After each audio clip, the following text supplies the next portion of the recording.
Our self-esteem, our self-image, what we think about ourselves, how we feel about ourselves, these are formed in childhood, and we can find it extremely difficult to challenge and change how we think, how we feel, how we perceive ourselves as adults. We want to be true to ourselves. We want to feel more confident, but how can we do that? Watch here, because you're about to find out.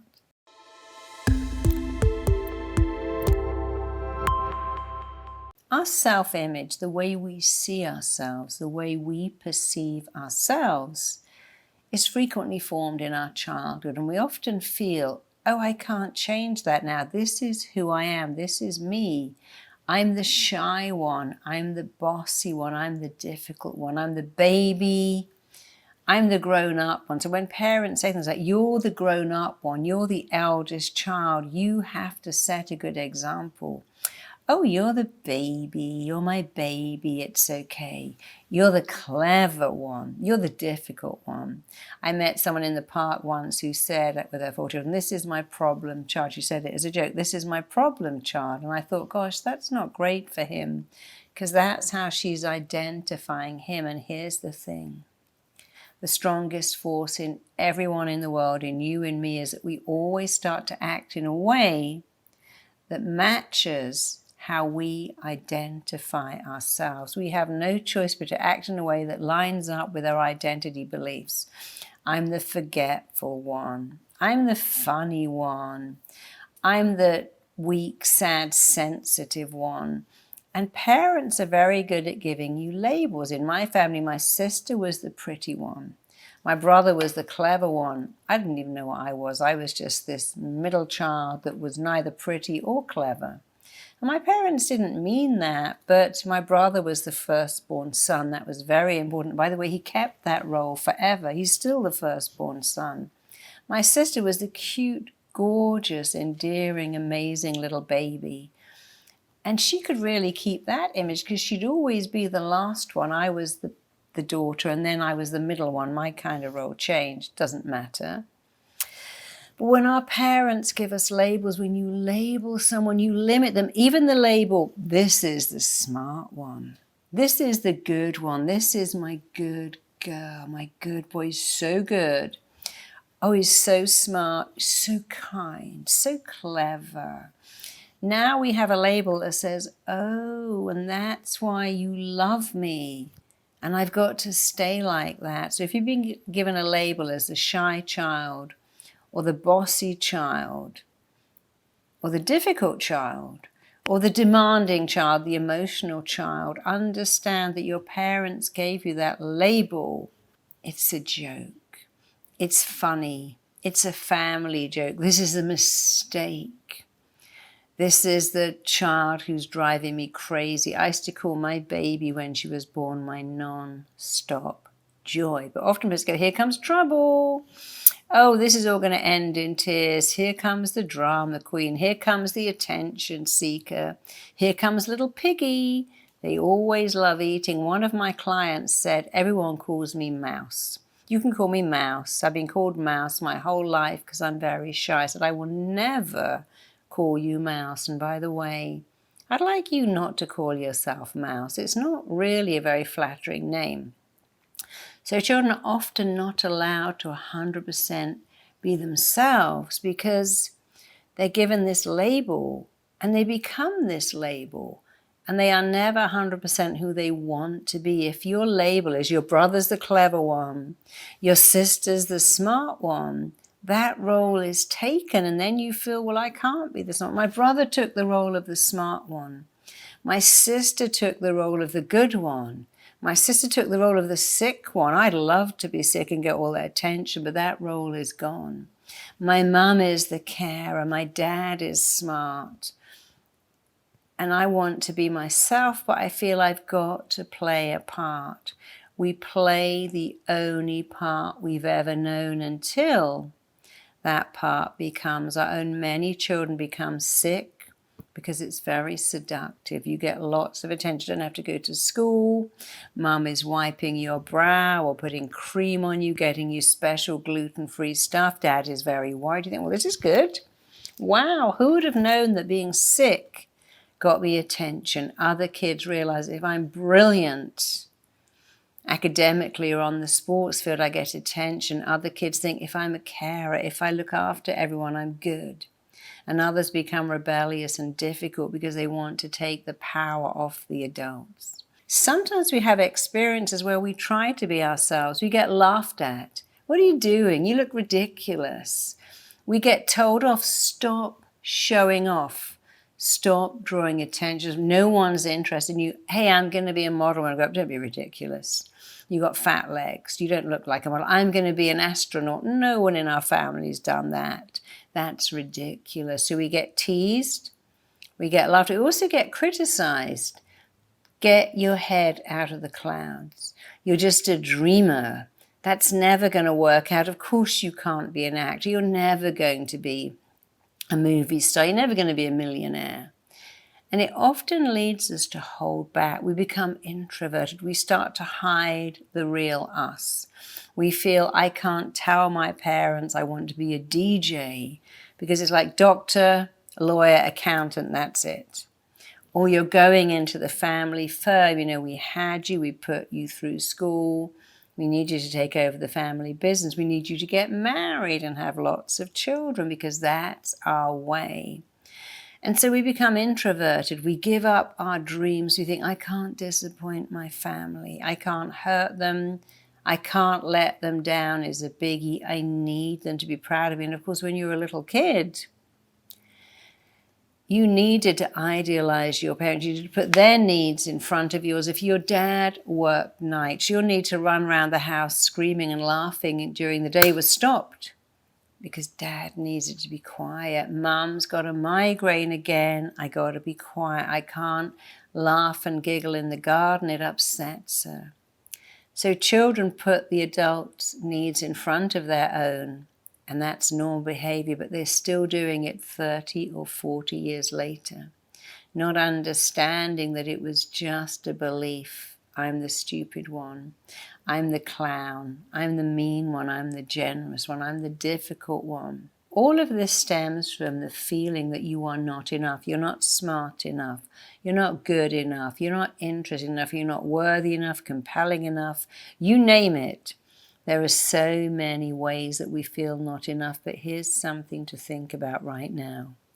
You were not born with that. No one says, hey, don't look at me in the maternity unit just being born. I'm naked.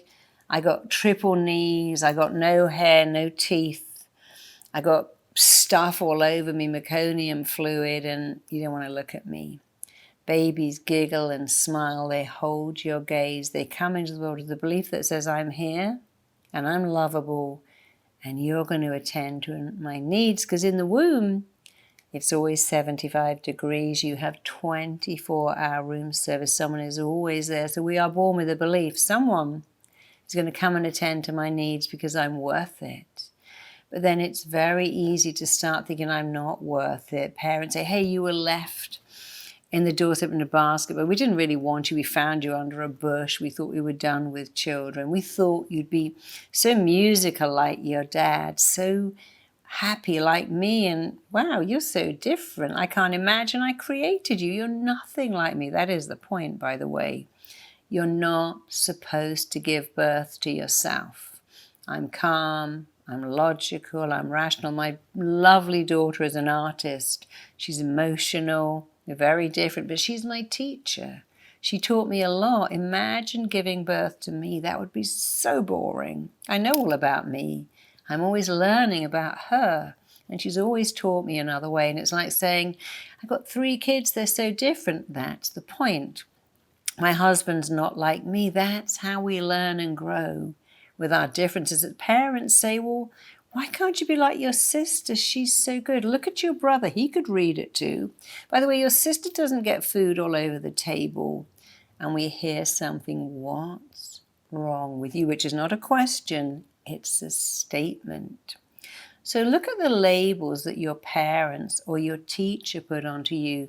Never amount to anything. One of our graduates said, when I got to school, the teacher said to me in front of the whole class, oh dear, the brains ran out when they got to you. Your brother and sister were so bright. You obviously missed out on the brain. So mean, so cruel, so nasty. Why would a teacher say that? And most teachers wouldn't, but some would. But we get labels. I can't do math. I can't draw. And so when someone labels you, it becomes a self-fulfilling prophecy. When I was at school, I was told I couldn't do sport, I was useless, I couldn't catch, I couldn't run. And I believed that. Good at literature, good at illustration, good at drawing, good at art, no good at sport. Later, I became an aerobic instructor for Jane Fonda. I thought, isn't that funny?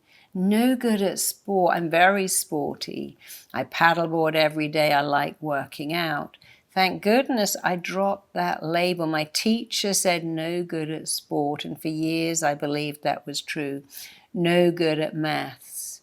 Einstein was told he was educationally subnormal. John Lennon was told, you are on the road to nowhere. Damien Hirst, one of the richest artists in the world, was told you'll never make it. J.K. Rowling was told Harry Potter wouldn't make it. The Beatles, the Stones were told, you never make it. Ed Sheeran was told, Ed, come on. You got red hair, big glasses, lily white skin. You will never be a rock star, really? Ed has that, I'll show you. Eminem was told, you can't be a rapper. You're a white guy with blonde hair and blue eyes. But they both said, that's not my label. When you label me, you limit me. Choose your own labels, because labels can be a burden, even the positive ones. You know, many years ago, I opened a magazine and I was voted the best therapist in Britain. Was I happy? I was thrilled. But then I thought, oh, what if I'm not in that next year? That would be terrible. Here I am, #1, the best therapist in Britain. But next year, what if I'm not in that guide? It was a guide to the best of the best. Like I thought, oh, what if I'm not in it again? Isn't that weird? Something amazing happened, but the label that I had as a child, you'll never be anything, you're not as smart as your brother and sister, was still somewhere in the back of my mind. And so I had to keep getting awards and keep getting more stuff so I didn't have to deal with that. But then I realized that nobody can take that award away. I can always have it. I don't need to get it every year. So how do you release yourself from these labels? Well, first you need to identify what is the label. Go ahead and remember your label. I was called Twiglet because I had such skinny legs. Maybe I was called Fatty or Dumbo, horrible names.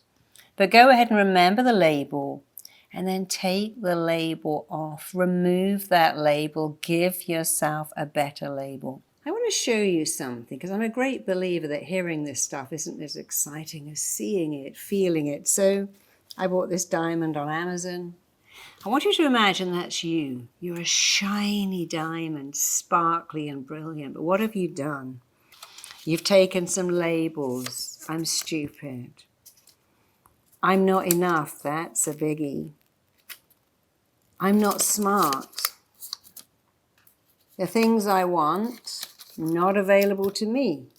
I can't find love. I can't find success. I'm not talented.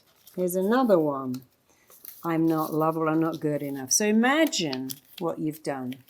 You've covered up the whole diamond now. We can't see anything shiny. We can just see all these labels. Not lovable, not smart, not enough, not attractive.